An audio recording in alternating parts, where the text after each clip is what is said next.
Hey guys, it's JP, and I just crossed the halfway point to 1600 with this game here. You can see I was 1547, and this victory gave us a +6, putting us at 1553. So we're halfway to 1600 in our climb here, and I just wanted to go over this game and sort of discuss my thought process a little bit. So this video is going to be a little bit different, and let me know what you think, if you prefer this sort of new format versus the old format. What I've been doing is just recording games live and, explaining as I'm playing. The reason I'm trying this, so these games are very difficult for me. This is the highest I've been so far in Lichess, and it helps me focus better when I am playing, when I'm not recording a video, because I just totally get into the game and I got music playing and everything. So I could explain my thought process, the engine, after the fact. So let me know. Let me know if this is better, or if you preferred the old way, and maybe I could figure out how to make the old way work. So just trying this out. Anyway. So I had the white pieces, and I started with my London opening. I played d4. I'm going to look at this without the engine, and then I'll turn the engine on after. I'll do some insights. The first couple moves were not very exciting. He meets d4 with d5. I get my bishop out. He develops a knight. I got my pawn chain going here, so this frees up my bishop. This is a threat, but it's not something I was looking to do. It just sort of puts that threat in Black's head, because the London, I eventually am looking to get this pawn here, this guy here, these two pieces out, and I'll probably castle kingside. So he actually plays this preemptive move, which sort of slows him down, because he's trying to prevent an idea that I did not even have in mind. I just developed my knight, and so the reason they play this move is to protect this square, right? So you figure I could do the same. I could play h3 to prevent a bishop or even a knight from coming to the square. Thing is, with my setup, when you do this, right, you have this bishop protecting this knight. And I see you could do this with the other side too. If Black was to push this and put his bishop behind, it sort of protects this knight, even if you can't pin it. You see what I'm saying? It doesn't pin the knight to the queen if the bishop is in the way. And so this is an idea I've been playing with, because I find it's very annoying when people do this against me. Obviously, they don't do it in this way. Usually the bishop is on this square or something like that. Anyway. So he does this anyway, and you could see that I could still move my knight because my bishop is here, and the bishop is protected by the king and the queen. Whoops. And so that, normally the way people kick this bishop away is by moving the pawn up, which is not something I'm intending on doing. It allows me to castle without having to move this pawn, and I feel like I'm more developed at this point. I have three of my minor pieces out, and I'm castled, whereas Black still has to either move his queen out of the way and castle long, or he has to move this pawn, then move this bishop, then he castles. So I feel like I'm about to start an attack, and he's still got some stuff to do. So now he moves the pawn, and I'm already, I play this move to prevent this knight from coming here, because if the bishop drops back, this is a pain in the ass square to be double attacked. So that's a prophylactic move, and he gets his bishop out, and this is a interesting idea that I have read a little about. I sort of stuff my knight on this square. It's protected by my pawn. And now Black can't play e5 because my knight is in the way.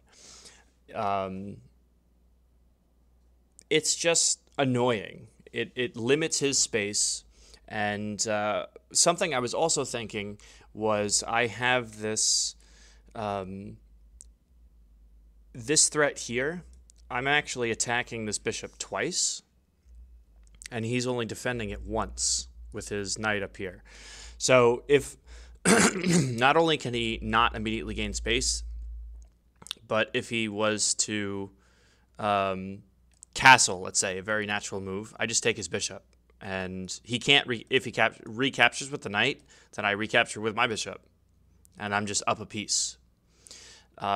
Black actually thought on this move for very long. I'm going to say for about 4 minutes.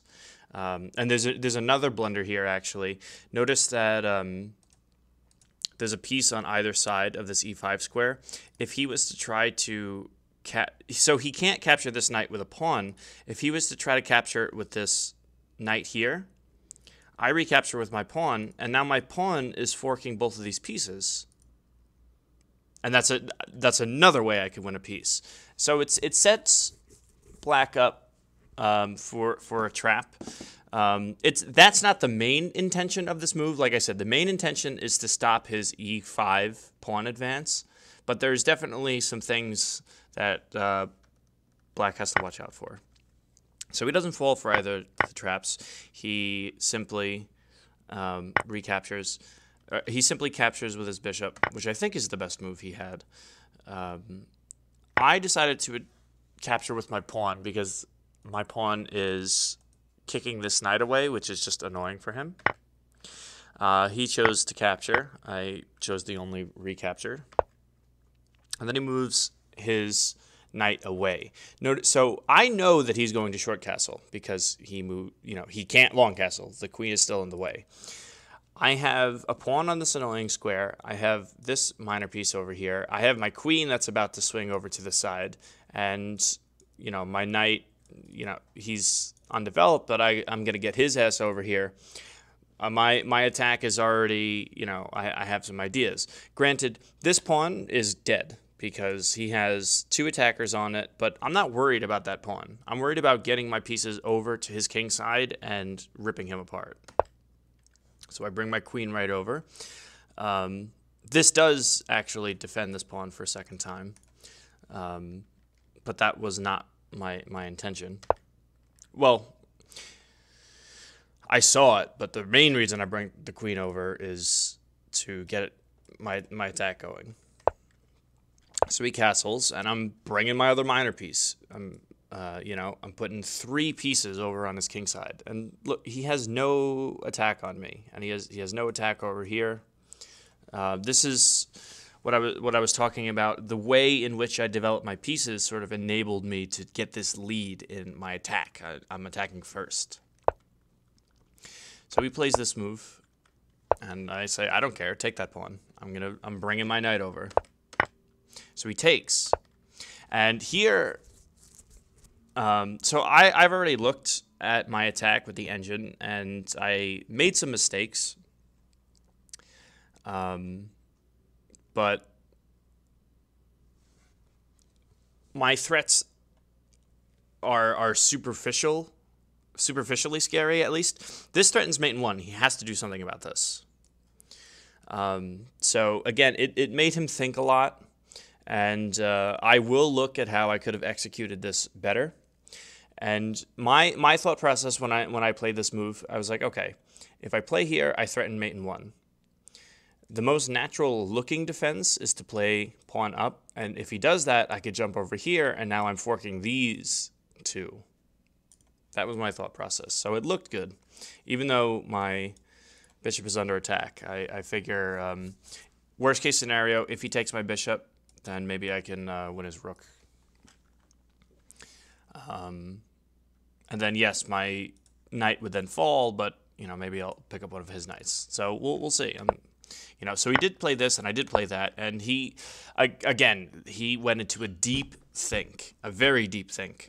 So if anything, even if I'm not immediately winning off this, I do have a very significant time advantage at this point. I think by the time the game ended, I was up about 5 minutes. So even if I was just a little bit even and I continued to be even, he would eventually fall into time trouble. So he defends with his knight, and then I threaten mate and 1 again. And so he defends that, but I take the rook, and now I move my bishop back. And now I am up in exchange. So, you know, time to bring the rooks in. I'm attacking this pawn. And he just tries to chase my queen out of there. So I step back. I actually had 2 threats here. I could take this pawn, or I was looking at this, where no matter what he does, either if he blocks the check or if he moves, then I win this pawn. I decided to go for this pawn, and this was actually a mistake by me because he has a knight fork that I didn't see. So I made the best of a bad situation. I checked first. I tried my best to get my both my pieces out of the fork. I wasn't able to do that, but at least now if he recaptures this, I could at least take his knight. So it's like I would be back down in exchange, but I gained some pawns. So there's like counterplay. And again, he's low on time. Like you could see, he's at 3 minutes and 35 seconds. I'm at almost 8 minutes. So he's got to make these quick decisions. I don't even think this was correct by him, but he just tries to attack my queen. And so I made the exchange where I just captured, you know, getting rid of his tricky knights, and I pick up another pawn. And here, black actually made the losing mistake. He plays his knight here. I guess he was looking to attack this. This is just a terrible move, honestly, because I have a check here that not only am I checking, but I'm also attacking this undefended knight. And he resigned here because he's just going to be playing... he's down like 3 pawns already, and then once I pick up this piece, he's just down too much material and too much time. 2 minutes to 6 minutes 42 seconds. And if you look at the engine, I am almost +9 in this position. Even before this is pretty interesting actually. Well, okay, so before he blundered, I was like +4. And then he blunders this piece, and I'm like +9. He's simply not going to win at this point. So let's just look back at the attack and how I could have played it better. So this move, even though the engine doesn't like it, I think is fine. It wants me to capture with my bishop. So if I was to capture with the bishop and he was to take this, and then I take this, okay, I have to retake, and then he could move. And then it's about even. All right, so that's one variation. Go to the point I brought my queen over. Yeah. So this I saw. I think I brought my queen 1 square too far. If I was to bring my queen to this square, then once he castles, I could sort of threaten by putting my bishop here, and there would be a pin on this pawn. So this wasn't that great. Bringing my knight over was correct. This was... he could have just played this here, which is why queen here was not correct. Then back here, and black's even like a little bit ahead. This is pretty even still, but not the best. And the most I was down was actually this when I brought my knight here. So both of those moves are not very good. All right, I think that's enough picking apart. So what I want to take away from this game is I had the right idea in the beginning, although I executed a sloppy attack. I just got lucky that black couldn't defend against it. But what I will try to do instead when I'm placed in a similar situation is getting back to. I will stick with this position, but you know, I got to be careful where I put my queen, and you know, maybe not just try to attack the king right away. I can continue to slowly improve. I went for an all-out attack a little too early, so I'll continue to improve my pieces from this position. So I hope you guys enjoyed. Thank you for watching, and stay tuned. I'm continuing to push for 1600, and now that I'm halfway there, I'm not sure exactly when it's going to happen, but you know, we're on our way. We'll see. Take it easy.